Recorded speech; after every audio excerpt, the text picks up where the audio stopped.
The GPS died somewhere between Barstow and nowhere, leaving me with handwritten directions on a gas receipt and the growing certainty that I'd made a terrible mistake. The desert stretched endlessly in every direction, broken only by the occasional Joshua tree standing like a scarecrow against the star-drunk sky. My Honda's engine wheezed with each mile, reminding me why I needed this job in the first place.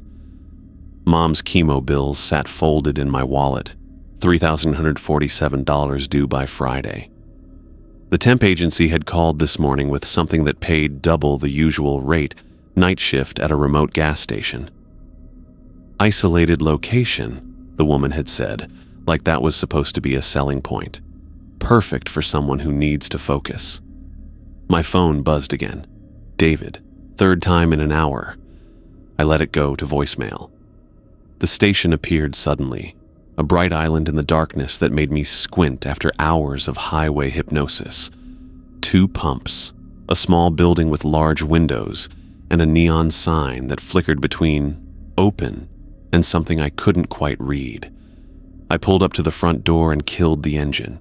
Inside, fluorescent lights hummed over aisles of snacks and motor oil. Behind the counter stood a thin man in his 50s, pale skin stretched tight over sharp bones. His dark hair was slicked back, and when he smiled, his teeth looked too white. Marcus Chen? His voice carried a slight accent I couldn't place. That's me. Excellent timing. I'm Mr. Holloway, the manager.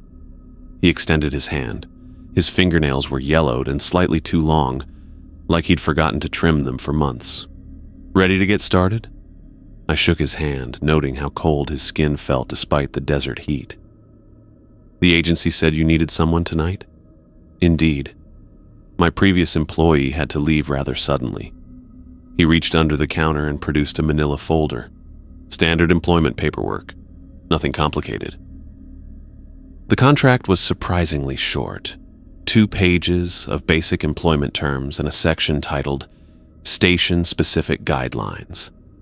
I skimmed through salary information that matched what the agency had promised, then focused on the guidelines. 3 main rules, Mr. Holloway said, watching me read. First, never leave the register unattended between 2 and 4 a.m. That's our busiest period for unusual customers. I looked up. Unusual how? Desert travelers. People who've been driving too long, seeing things that aren't there. Best to stay visible and available. His smile never wavered. Second rule, never acknowledge sounds from the back office during those same hours. The building settles, pipes make noise. Investigating will only distract you from customer service. Okay, I kept reading. The third rule was highlighted in yellow. Always fill customer vehicles to exactly 50% capacity, regardless of payment amount or customer requests. That last one seems odd, I said. Insurance requirements. Something about liability and fuel expansion in desert heat. Mr. Holloway tapped the signature line with one yellowed nail. The pen's right there. I picked up what looked like an expensive fountain pen, heavy and warm to the touch. The moment I pressed it to paper, pain shot through my finger. I jerked my hand back, watching a drop of blood well up from a small cut. Paper cut, Mr. Holloway said smoothly. Desert air makes everything sharp. The pen had left a dark red signature across the line. I sucked on my finger, tasting copper while Mr. Holloway collected the papers with obvious satisfaction. Welcome to the team, Marcus. Your shift starts now and ends at 6 a.m. He handed me a name tag and a ring of keys. I'll be back tomorrow evening to check on you. Any questions? What about training? Register system, procedures? You'll figure it out. The station chooses its employees carefully. He headed for the door, then paused. Oh, and Marcus, the rules aren't suggestions. Follow them exactly. The door chimed as he left, and I was alone.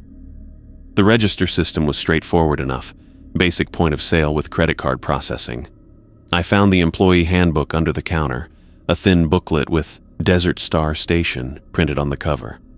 Inside were the same 3 rules Mr. Holloway had mentioned, plus standard policies about theft, tardiness, and customer service. The first few hours passed normally. A trucker bought coffee and complained about road construction. A family in an SUV needed directions to Phoenix. A woman with California plates filled up her sedan while her kids slept in the back seat. Each transaction followed the same pattern. They'd ask for a full tank. I'd stop the pump at 50%. They'd look confused but pay anyway. Around 11:30, the flow of customers slowed to nothing. I restocked the coffee station and wiped down the counters, trying not to think about the silence pressing against the windows. The desert at night felt alive in a way that made my skin crawl. At midnight exactly, the door chimed. She wore a faded blue dress that might have been fashionable decades ago, the fabric worn thin and colorless. Her dark hair hung loose around her shoulders, and her skin had a pale, translucent quality that made her seem insubstantial. She moved through the aisles slowly, her eyes scanning the shelves like she was looking for something specific. "Can I help you find anything?" I called out. She turned toward me, and I saw her face clearly for the first time. She was young, maybe mid-20s, but her eyes held a sadness so deep it made my chest ache. When she spoke, her voice was barely above a whisper.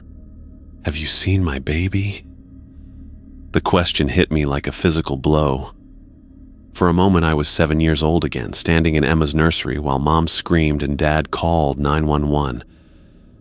The memory of my sister's still form in her crib, the way her skin had felt cold and waxy when I'd touched her tiny hand. I gripped the counter's edge. "We don't sell baby supplies here. Just snacks and automotive stuff." Her face crumpled like I'd struck her. "But he was here. I heard him crying." "I'm sorry. I haven't seen any babies tonight."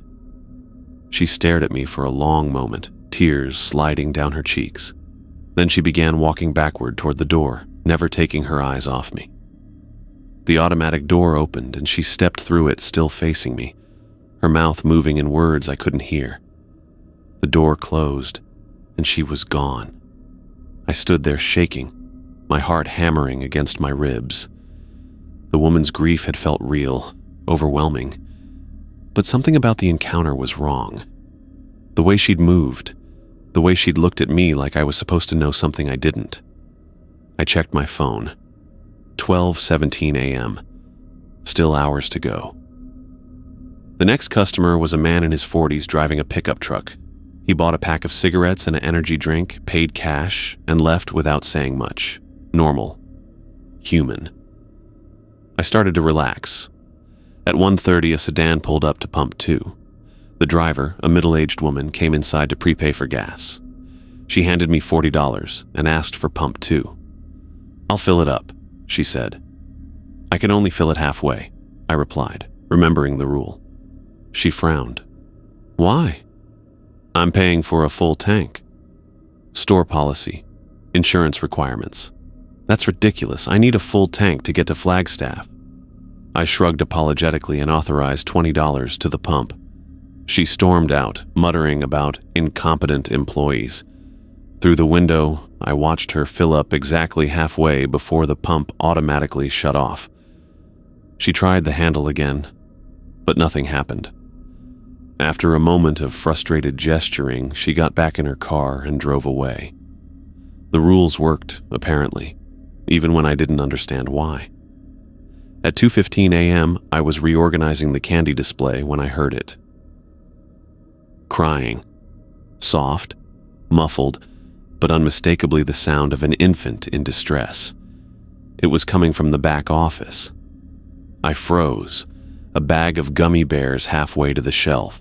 The crying continued, rising and falling in the rhythm I remembered too well from Emma's last night. The sound that had woken me up, that had sent me padding down the hallway in my pajamas to check on her. Rule 2. Never acknowledge sounds from the back office. But it was a baby. What if someone had left a child back there? What if it was hurt, or sick, or... The crying grew louder, more urgent. Every instinct I had screamed at me to investigate, to help. I took a step toward the back of the store, then I stopped. Mr. Holloway's words echoed in my mind. The rules aren't suggestions. Follow them exactly. I forced myself to return to the candy display, my hands shaking as I arranged packages of M&Ms. The crying continued for another 10 minutes, sometimes fading to barely audible whimpers, sometimes rising to heartbreaking wails that made my eyes water. At exactly 3 a.m., it stopped. The silence that followed was somehow worse than the crying. I stood behind the register, gripping the counter so hard my knuckles had gone white, and tried to convince myself I'd done the right thing. The security monitor caught my attention. 4 small screens showed different angles of the station: the front entrance, the pump area, the aisles, and the back office. The back office camera showed a closed door, just as it should be. But as I watched, the door seemed to shift slightly, opening just a crack. I blinked and looked again. The door was closed. But in the thin strip of darkness at the bottom of the screen, something small moved. A shadow, maybe, or a trick of the light. It was there for just a moment before disappearing. I stared at the monitor until my eyes burned, but the movement didn't repeat. The back office remained still and dark, the door firmly closed. My phone showed 3:23 a.m., less than 3 hours to go. I tried to focus on normal tasks, restocking, cleaning, anything to keep my mind occupied, but the woman's question kept echoing in my head. Have you seen my baby? And underneath that, a worse thought. What if the crying had been real? What if there really was a child back there, and I'd ignored it because of some arbitrary rule? But Mr. Holloway had been specific, never acknowledged sounds from the back office. He'd known this would happen. The door chimed again, and I looked up to see another customer entering.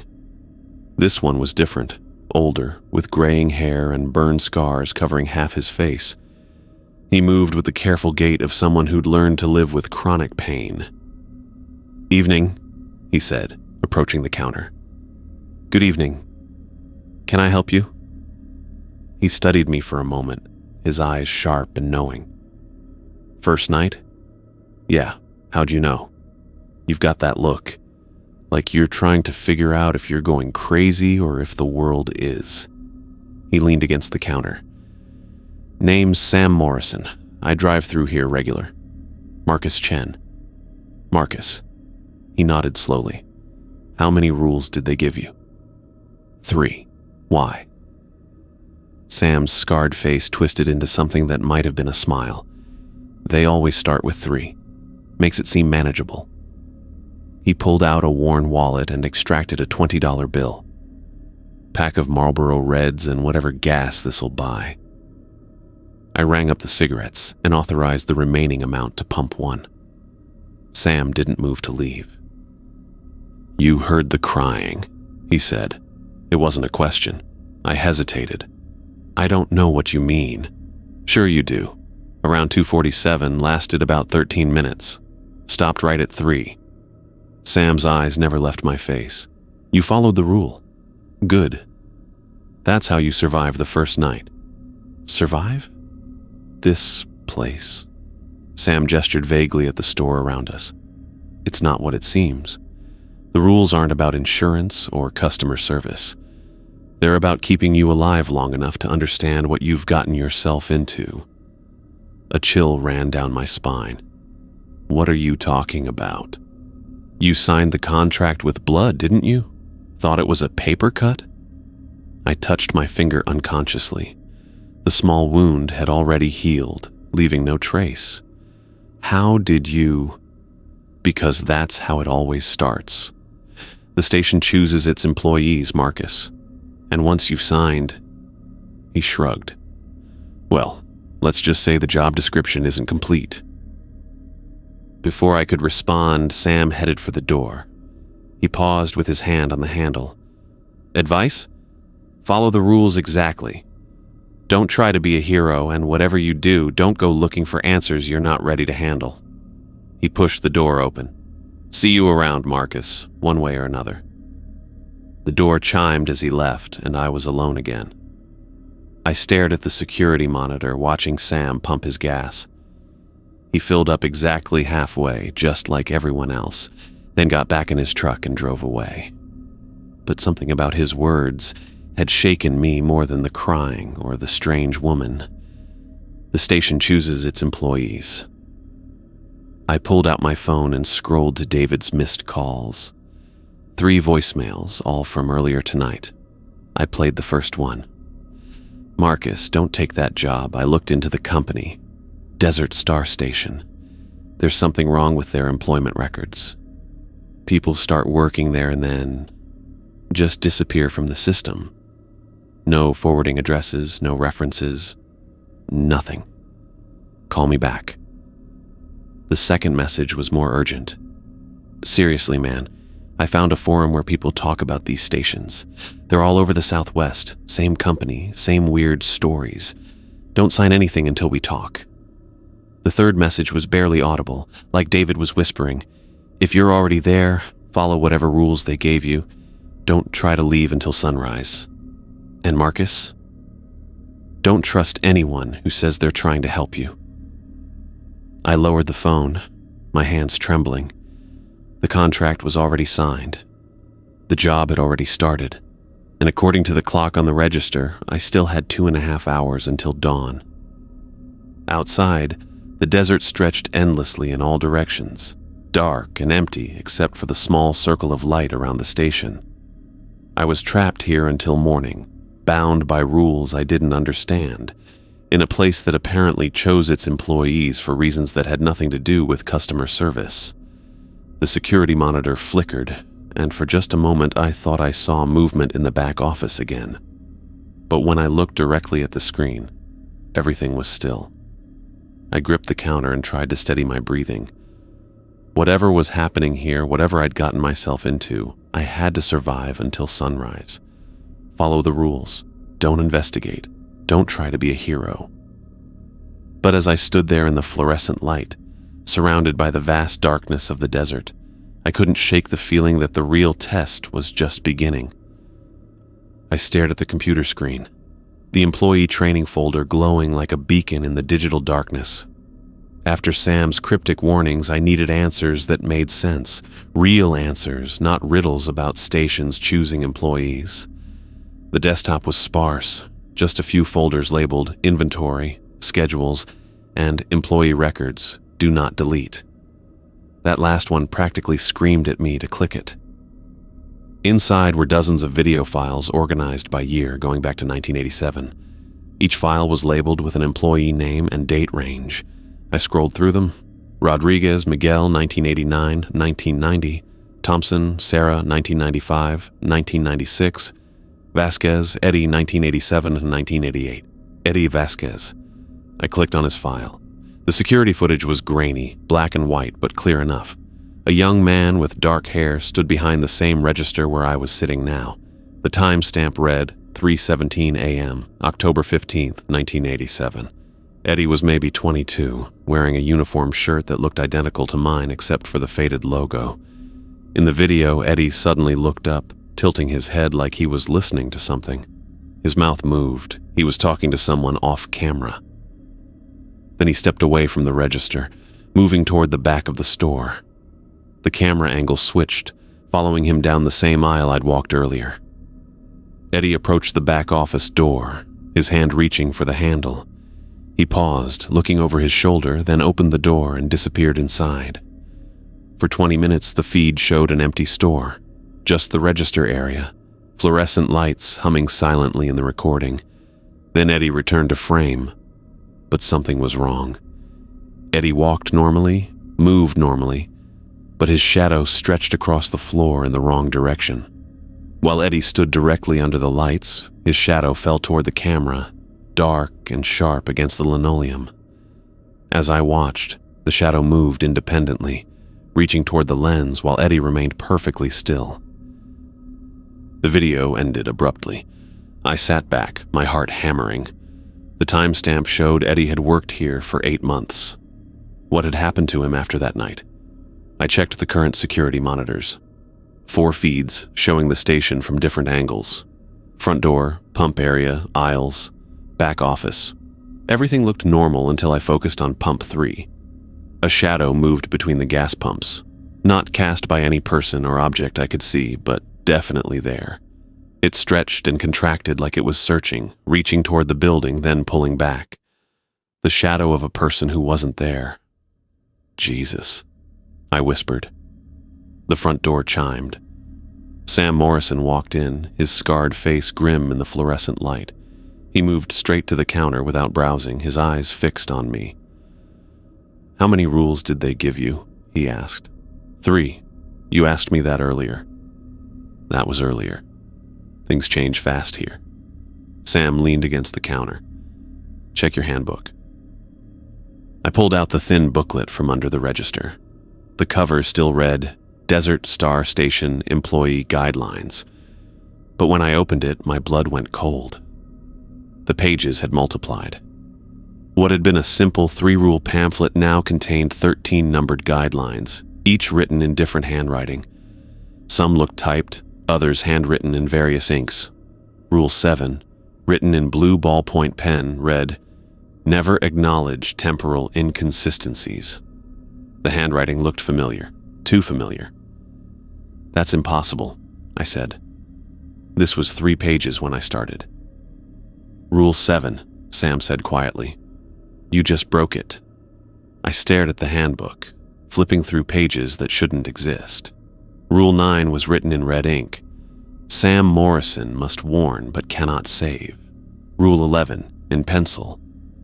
"Employee shadows belong to the station after first violation."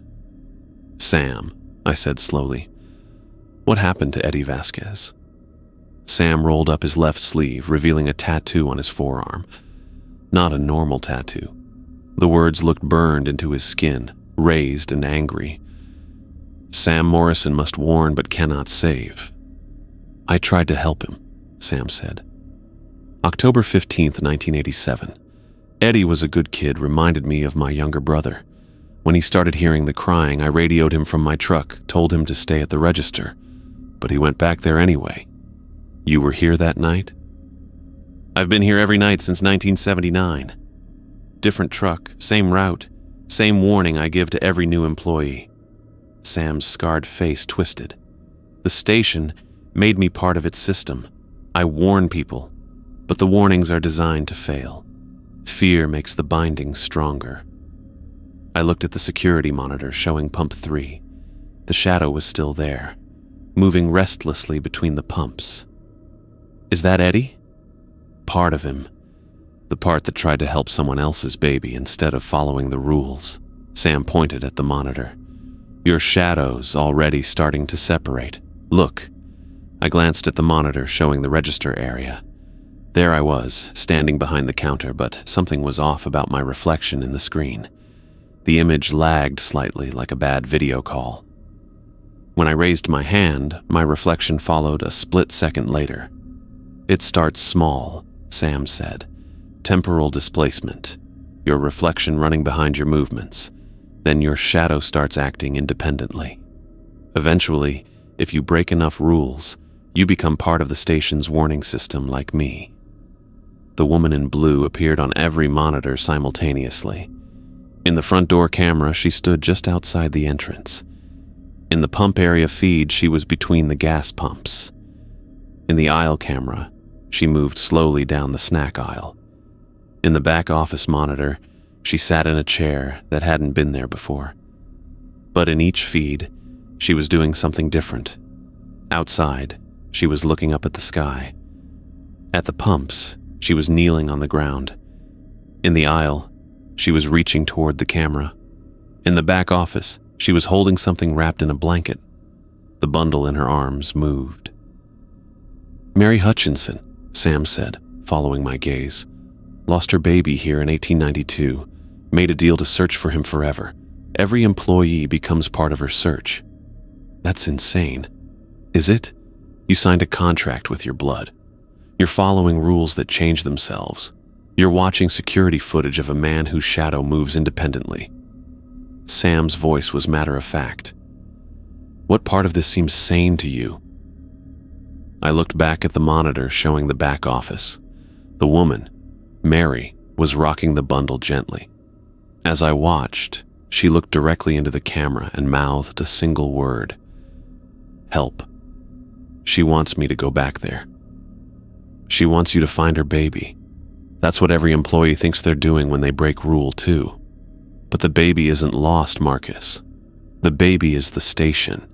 The crying, the searching, the endless need. That's what powers this place. I checked my reflection in the monitor again. The lag was getting worse. When I moved my head, my image took nearly a full second to follow. How do I stop it? Sam was quiet for a long moment. You don't.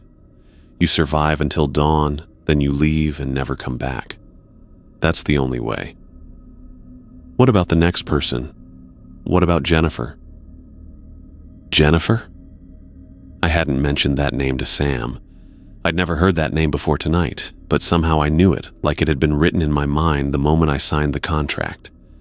Sam's scarred face went pale. You're already seeing the next employee. That means your binding is accelerating. On the monitor, Mary stood up from the chair in the back office. She was walking toward the camera, the bundle still in her arms. As she got closer, I could see that the blanket was moving more frantically, like whatever was inside was struggling. Don't look, Sam said urgently. Don't try to see what she's carrying. But I couldn't look away. Mary filled the monitor now, her face inches from the camera lens. Her eyes were black holes, and when she opened her mouth, sand poured out instead of words. She held up the bundle, unwrapping it slowly. Inside was a mirror. In the mirror's reflection, I saw myself as an infant, then as an old man, then as nothing at all.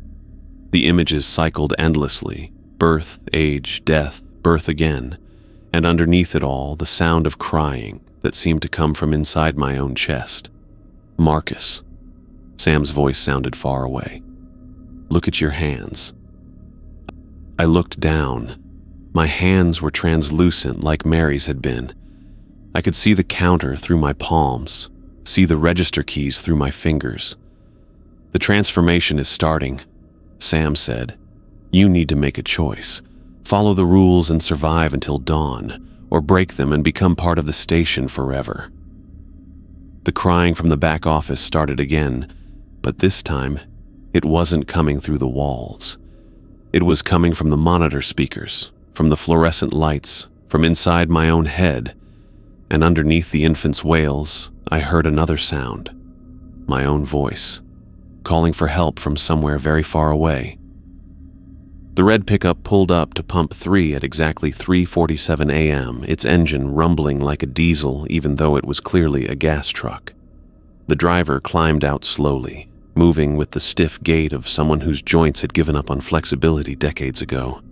He wore a faded flannel shirt and jeans that had seen better years, maybe better decades. I watched him through the window as he approached the pump. Something about his movements seemed rehearsed, like he'd done this exact routine countless times before. He inserted the nozzle with practiced efficiency and headed for the door. The bell chimed as he entered, and I got my first clear look at his face. Weathered skin, deep lines around pale blue eyes, and a gray beard that needed trimming. But it was his expression that caught my attention. The look of someone who expected things to go a certain way and had never been disappointed. "Evening," he said, approaching the counter. His voice carried the rough edge of a long-time smoker. "Good evening. How can I help you?" "Same as always. Pump 3, fill her up."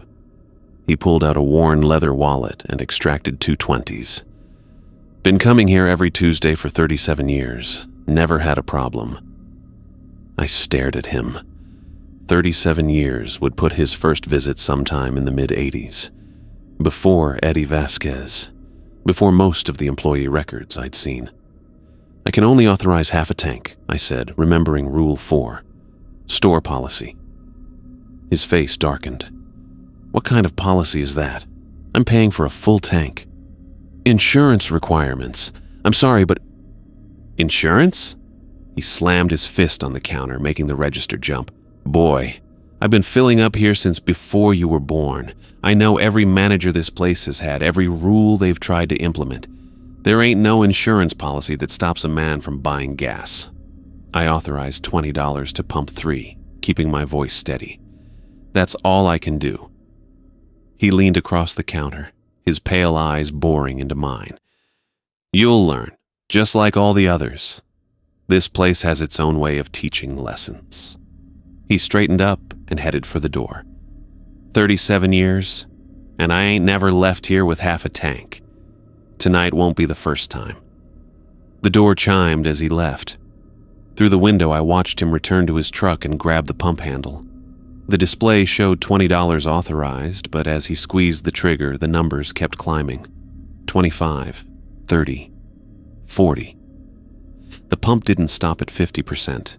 It kept going until the tank was full. He hung up the nozzle, tipped his hat toward the window, and drove away. I stared at the pump display. It still showed the full amount he'd dispensed, but my register only recorded the $20 I'd authorized. The system had let him break the rule, like it recognized his claim about 37 years of service. My phone buzzed with a text from an unknown number.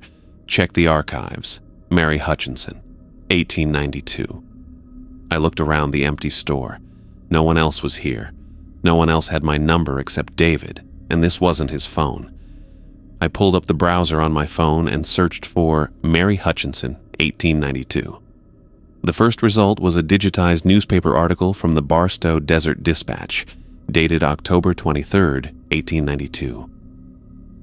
Local woman's child vanishes during desert crossing. The article was brief, written in the formal style of 19th century journalism. Mary Hutchinson, age 28, traveling west with her husband and infant son, had stopped at a way station to water their horses. When they prepared to continue their journey, the child was nowhere to be found. Despite extensive searching by local authorities and volunteer parties, no trace of the infant was discovered. What made my blood run cold was the accompanying photograph. Even in the grainy black and white of a century-old newspaper, I recognized her face. The same woman who'd asked about her baby. The same translucent skin. The same deep sadness in her eyes. The caption read, "Mrs. Mary Hutchinson at the site where her son disappeared." Behind her in the photograph stood a small building with 2 water pumps for horses. The structure was different, older, but it occupied the exact same location as the current gas station. My phone rang. Mr. Holloway's name appeared on the screen. "Marcus," his voice was calm, almost pleased. "How are you managing your first night?" "Fine," I lied. "Everything's under control." "Excellent. I wanted to let you know that you're approaching the most important part of your shift. Every employee faces a moment of understanding, usually around 4 a.m. This is your test, Marcus. Handle it alone." "What kind of test?" "You'll know when it happens. Remember the rules, but more importantly, remember why you're there." The line crackled with static. "The station chose you for a reason." "Mr. Holloway, I need to ask you about..." The line went dead. Not a normal disconnect, but a sound like sand pouring through the speaker, filling the silence with a soft, persistent hiss. I tried calling back. The number went straight to a recording. "The number you have dialed is not in service." The lights flickered. For a moment, the fluorescent bulbs dimmed to almost nothing, casting the store in deep shadows. In that brief darkness, I saw movement in the back office, not on the security monitor, through the actual doorway at the end of the aisle. The lights came back up, but something had changed. The air felt thicker, like the pressure had dropped, and from the back office came a sound I'd been dreading. Not crying this time, whispering. Multiple voices, all speaking at once. Too quiet to make out individual words, but loud enough to know they were there. The sound rose and fell like a conversation, like several people discussing something urgent in hushed tones. Rule 2, never acknowledge sounds from the back office. But these weren't random noises or buildings settling.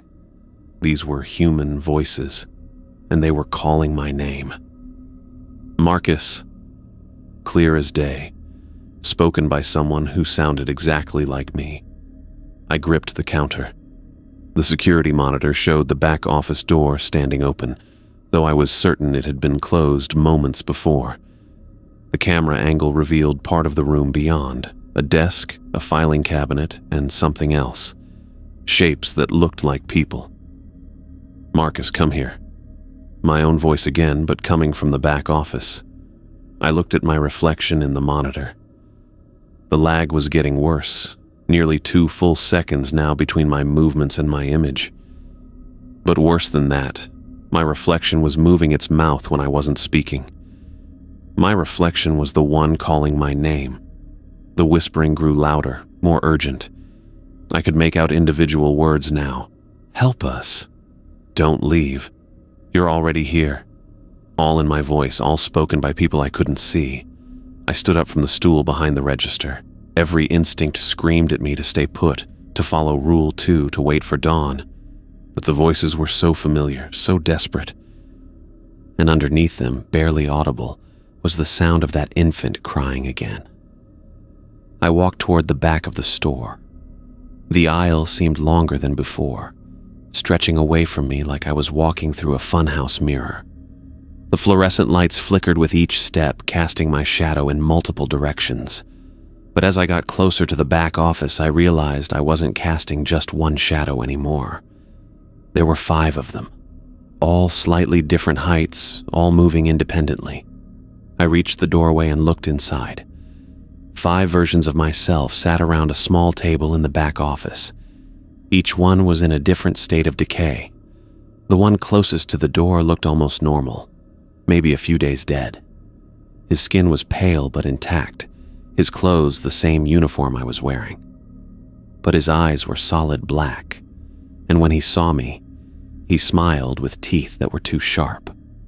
The second version was missing patches of skin, revealing gray muscle underneath. His uniform was stained with something dark that might have been blood or might have been oil. The third had no face at all, just smooth skin where his features should be, though somehow he was still speaking. "You're already here," he said in my voice, the words coming from somewhere inside his throat. The fourth was barely recognizable as human. His shadow had been peeled away like eddies, leaving him translucent and flickering. He reached toward me with fingers that bent in too many directions. The fifth was nothing but bones in a uniform, held together by will or magic, or something worse. When he spoke, sand poured from his mouth instead of words. "Welcome to the team," the freshest version said. "We've been waiting for you to join us." I tried to step backward, but my feet wouldn't move. The faceless version stood up from the table, his movements smooth and wrong. As he approached, I felt my own face going numb, like Novocaine spreading across my skin. "Don't fight it," he said. "Fighting just makes it take longer." His hand reached toward my face, fingers that felt like ice and static. When they were inches from my skin, I felt my reflection in the dark window behind him beginning to blur.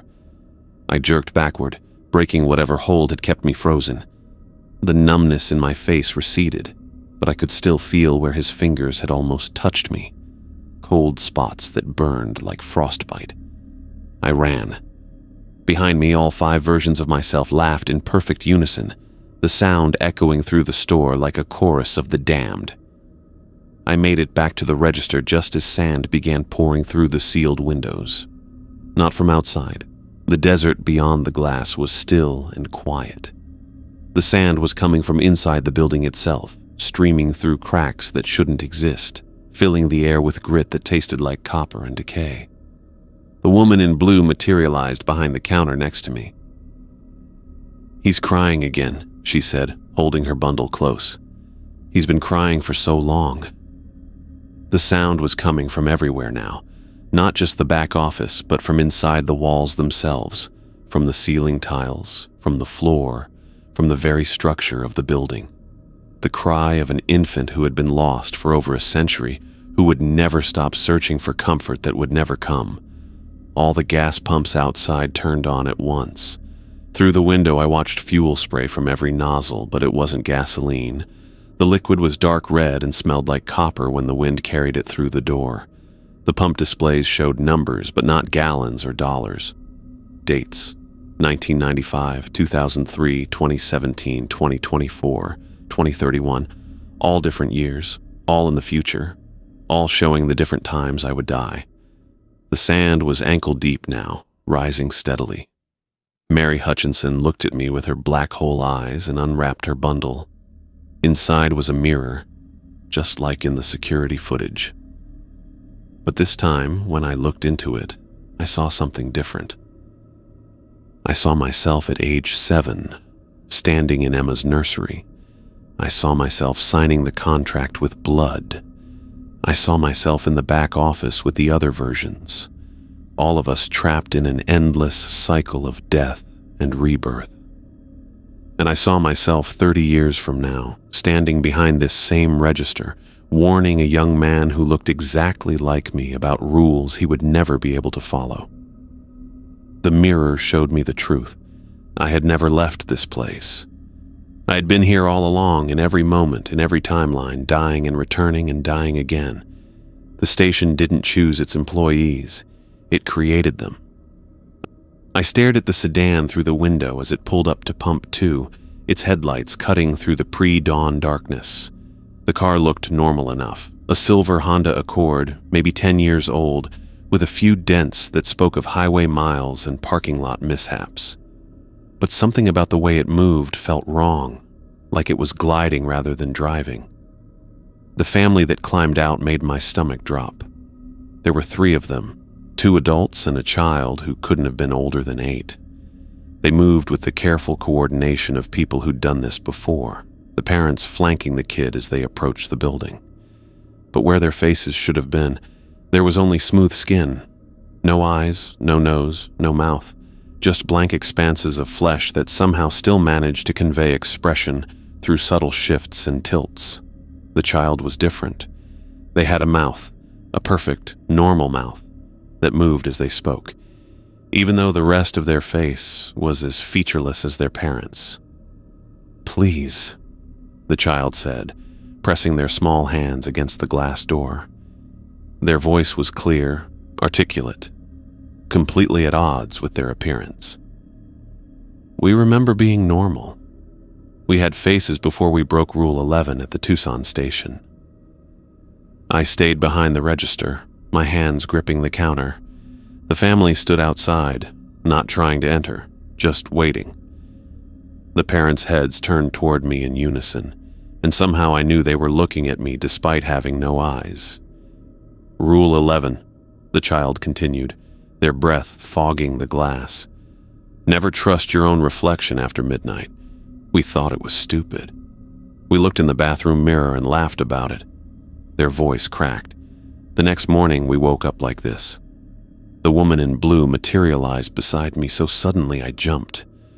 She was holding her bundle again, rocking it gently as she watched the family outside. "They're from the network," she said softly. "Every station is connected. When one employee fails, they become fuel for the system.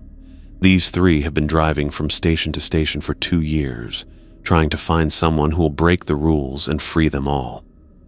"That's insane," I whispered. "Is it?" She looked at me with those black hole eyes. "You've been holding my baby since you signed the contract, Marcus. Every employee becomes the child's caretaker through the blood signature. The crying you hear, that's your own future voice calling back through time." I wanted to argue, to deny it, but the crying from the back office had never stopped. And now that she mentioned it, the voice did sound familiar. Too familiar. The child outside pressed harder against the glass. "Please, we know you can hear us. We know you understand. Just break one rule. Any rule. Set us free." Their parents nodded in silent agreement, their smooth faces somehow conveying desperate hope.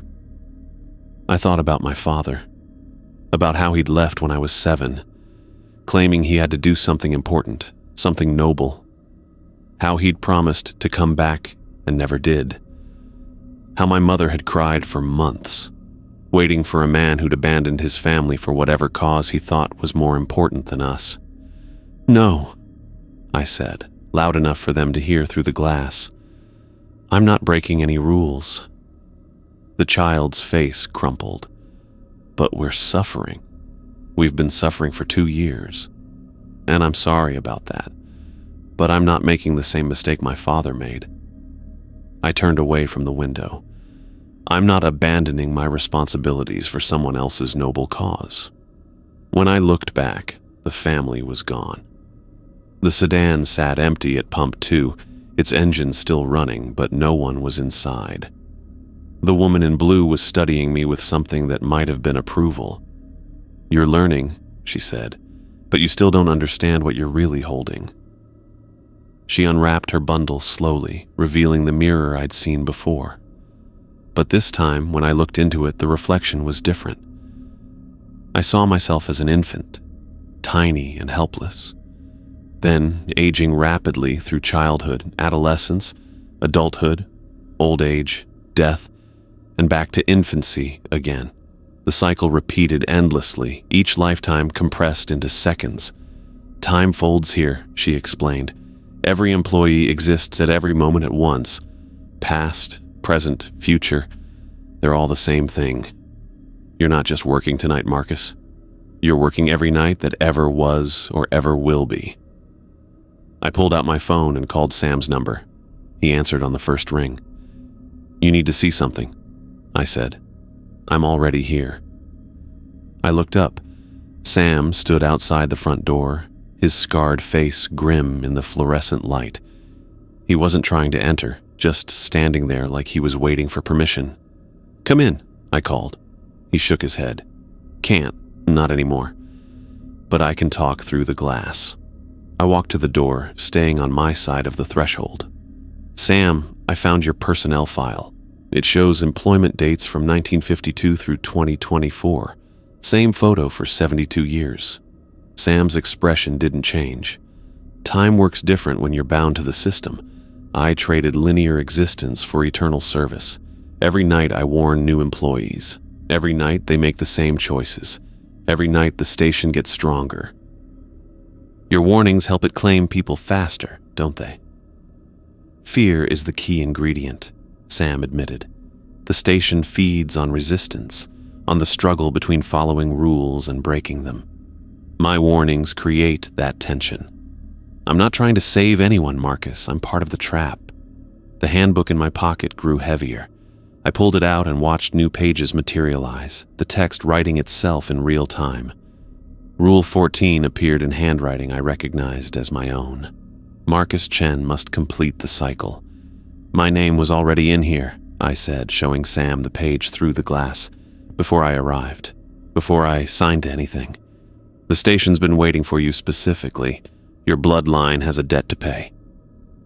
Eddie's shadow detached itself from the pump area and glided toward the building.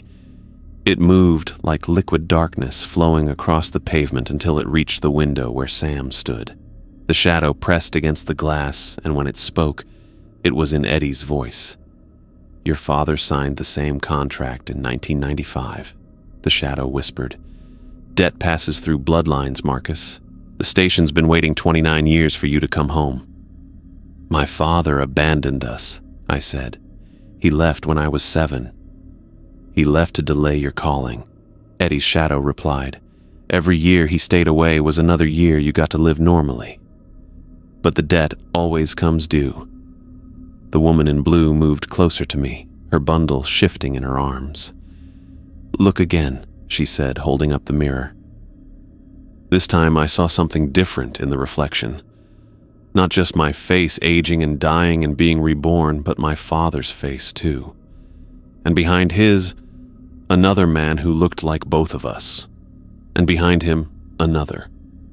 A chain of faces stretching back through generations, all of them trapped in the same endless cycle.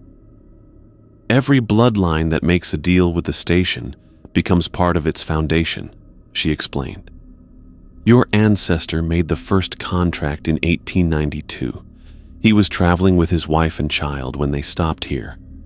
When the baby disappeared, he offered his family's eternal service in exchange for the child's return. But the baby never came back. The baby became the station. The crying, the searching, the endless need, that's what powers this place. And every generation of your family has fed that hunger. I looked at the mirror again. In the reflection, I saw myself signing the contract with blood, but behind me stood my father, and behind him his father, and behind him another man I'd never seen but somehow recognized. All of us signing the same contract, all of us bound to the same fate. How many of us have worked here? Every generation sends one, she said. Your great-great-grandfather in 1892, your great-grandfather in 1923, your grandfather in 1954, your father in 1995, and now you. The crying from the back office grew louder, more desperate. But now I could hear the layers in it. Not just one infant's voice, but dozens. Generations of children who'd been lost to feed the station's hunger. The cycle has to be completed, the woman in blue said. That's why you're here. That's why you signed the contract. Not because you needed the job, but because the debt demanded payment. Eddie's shadow pressed harder against the window. Your father tried to break the cycle by staying away, but the station just waited. It knew you'd come eventually. I thought about the GPS dying, about the handwritten directions that had led me here, about how perfectly everything had aligned to bring me to this place at this time. I never had a choice, did I? There's always a choice, Sam said through the glass. But some choices have consequences that stretch across generations. The handbook grew heavier in my hands. New rules were writing themselves faster now, filling page after page with instructions I'd never be able to follow. Rule 17. The Chen bloodline serves until the debt is paid. Rule 18. Payment requires willing sacrifice. Rule 19. The cycle completes at dawn. Outside, the empty sedan's engine finally stopped running. The silence that followed was absolute, like the desert itself was holding its breath. The woman in blue looked at me with something that might have been pity. The sun rises in 43 minutes, she said. That's when you'll understand what your father really sacrificed to give you 29 years of freedom. In the mirror, my reflection stopped, aging and dying. Instead, it showed me standing behind this same register, but older, much older. And behind me stood a young man who looked exactly like me, signing a contract with blood while I watched with the same expression of resigned understanding that Sam wore now. The cycle wasn't ending with me. It was just beginning. I stared at my reflection in the dark window behind the register. 3 seconds. That's how long it took for my image to catch up with my movements now. When I raised my hand, my reflection waited, then slowly lifted its arm like it was moving through thick water. The lag had been getting worse all night, but this was different. This was Eddie Vasquez territory. I pulled out my phone and turned on the camera, switching it to selfie mode. In the screen, my reflection moved normally, but when I looked at the actual window, the delay was still there. The station was separating me from myself, piece by piece. Time to go, I said to the empty store. The woman in blue had vanished along with her bundle. Sam was gone from outside. Even the crying from the back office had stopped. The only sound was the hum of fluorescent lights and the distant rumble of my Honda's engine in the parking lot. I grabbed my keys and headed for the door. The handbook fell from my pocket, hitting the floor with a sound like breaking glass. When I bent to pick it up, I saw my shadow on the linoleum. The edges were peeling. Just like Eddie's in the security footage, my shadow was coming apart at the borders, fraying like old fabric. Dark wisps curled away from my outline, dissolving into nothing before they hit the ground. I left the handbook where it fell and ran for the door. The Honda started on the first try, which should have been reassuring. Instead, it felt like the station was letting me go, which meant it didn't need to keep me anymore. I'd already served my purpose. I drove east toward the sunrise, watching the gas station shrink in my rearview mirror until it was just another speck in the desert. The GPS on my phone came back to life, showing a clear route to Barstow, then the interstate home. But 20 miles down the highway, I saw something that made me pull over. Another gas station. Same layout, same design, same blue and white color scheme. A young woman stood behind the register, visible through the front window. She had shoulder-length dark hair and wore a blue polo shirt that looked exactly like the uniform I'd been given. I parked and walked to the window. The woman looked up from whatever she was reading and waved. Her name tag said Jennifer. She was maybe 22, with the kind of optimistic smile that said she still believed hard work and good intentions could solve any problem. The same smile I'd probably worn 12 hours ago. I got back in my car and kept driving. In Barstow, I stopped for coffee at a truck stop. While I was paying, I glanced through the window at the gas station across the street. Different company, different colors, but the same basic layout. And behind the register stood the same young woman. Same hair, same uniform, same name tag, Jennifer. I drove to Bakersfield. Different station, same woman. Fresno, same thing. By the time I reached the outskirts of Los Angeles, I'd seen her in 6 different locations, always behind the register, always alone, always wearing that hopeful smile. Geography didn't matter once the station had you. My phone rang as I merged onto the 405. Unknown number. Hello? Marcus? The voice was young, female, scared. Is this Marcus Chen? I'd never heard this voice before, but somehow I knew who it was. Jennifer. How do you know my name? I didn't tell you my name. She was crying now. Marcus, something's wrong with my handbook. Your name just appeared as Rule 15. Never trust Marcus Chen's warnings. What does that mean? What did I do wrong on my first shift? I opened my mouth to answer, but the voice that came out wasn't mine. It was deeper, older, carrying the weight of decades I hadn't lived yet. Fighting only makes it worse, my voice said while I sat there listening to myself speak. The station feeds on resistance.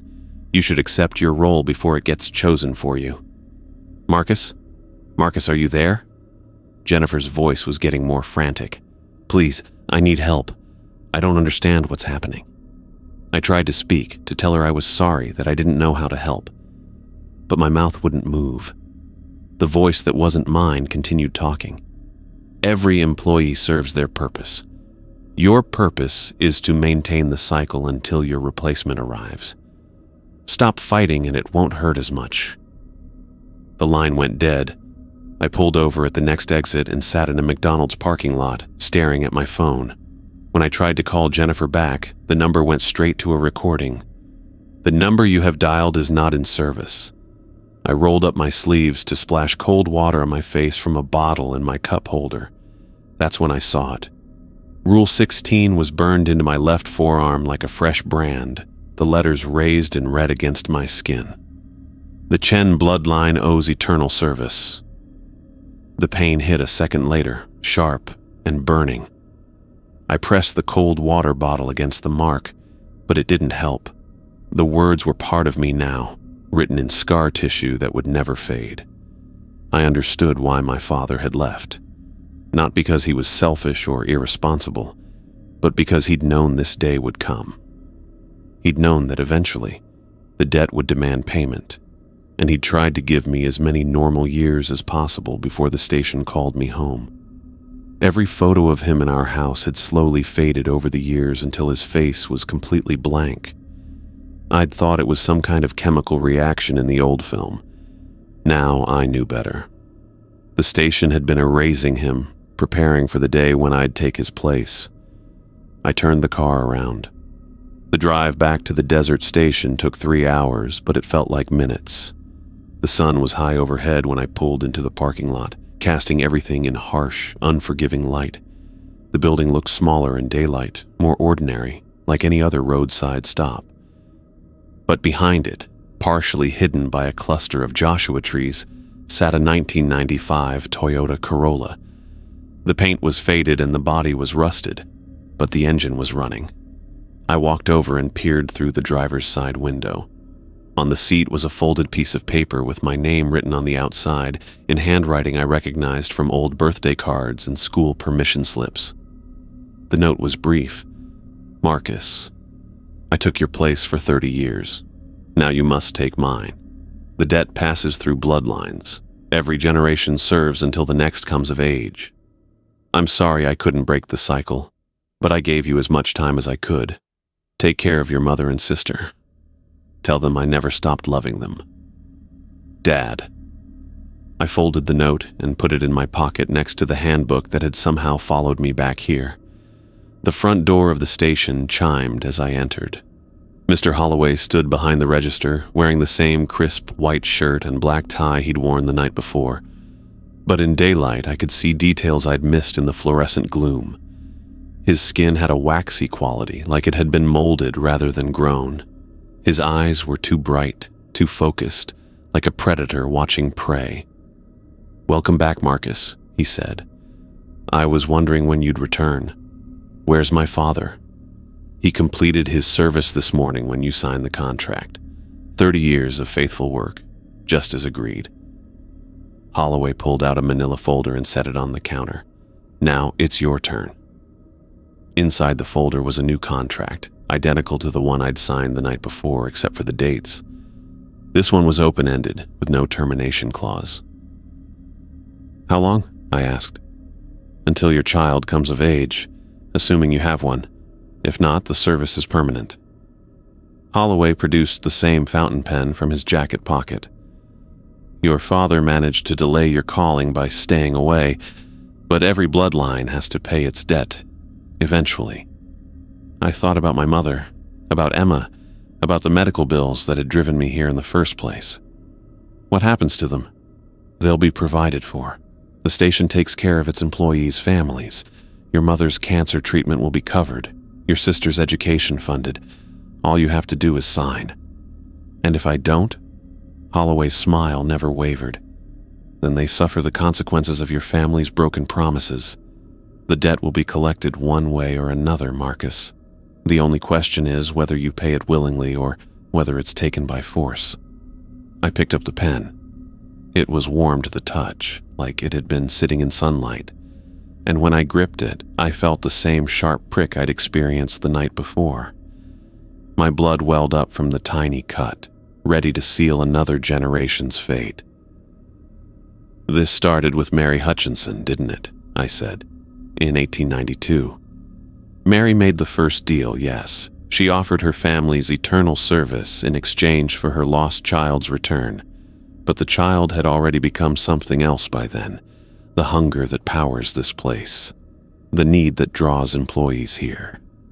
Every person who works the night shift becomes part of that search, part of that endless crying you heard. I signed my name in blood. The contract burst into flames the moment the ink dried, but I felt the binding settle into my bones like a weight I'd carry forever. The scar on my arm burned brighter, and new text appeared below it. "Service begins immediately. Your first shift starts tonight," Holloway said, filing the ashes of the contract in a cabinet behind the register. 8 p.m. to 6 a.m., 7 days a week. You'll find your uniform in the back office, along with your updated handbook. What about Jennifer? She'll serve until her replacement arrives. Could be days, could be decades. Time moves differently for each employee. He handed me a set of keys. These open everything you'll need access to. The rest you'll learn as you go. I walked toward the back office, past the aisles of overpriced snacks and motor oil, past the security monitors that showed empty pumps and endless desert. The door at the end of the hallway stood open, revealing a small room with a desk, a filing cabinet, and a closet full of blue polo shirts in my size. On the desk was a new handbook, this one bound in black leather instead of the cheap paperback I'd carried the night before. I opened it to the first page. "Welcome to your eternal employment, Marcus Chen. Your father's service has ended. Yours has begun." The rules that followed were different from the ones I'd memorized. These were personal, specific to my bloodline and my role in the station's operation. Rule 1. Maintain the cycle until your replacement arrives. Rule 2. Every employee must believe they have a choice. Rule 3. The debt passes to the next generation. I closed the handbook and looked at my reflection in the dark computer screen. The lag was gone.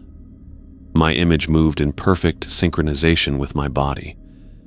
But something else had changed. My eyes were brighter now, more focused, like Holloway's, like a predator watching prey. Outside, a car pulled up to pump 3. A young man climbed out, maybe 19 or 20, with the desperate look of someone who needed money fast. He walked toward the building with the same determined stride I'd used 12 hours ago. I straightened my new uniform and walked back to the register. The cycle was beginning again, and I had a job to do. The station had to eat, and I was the one who fed it.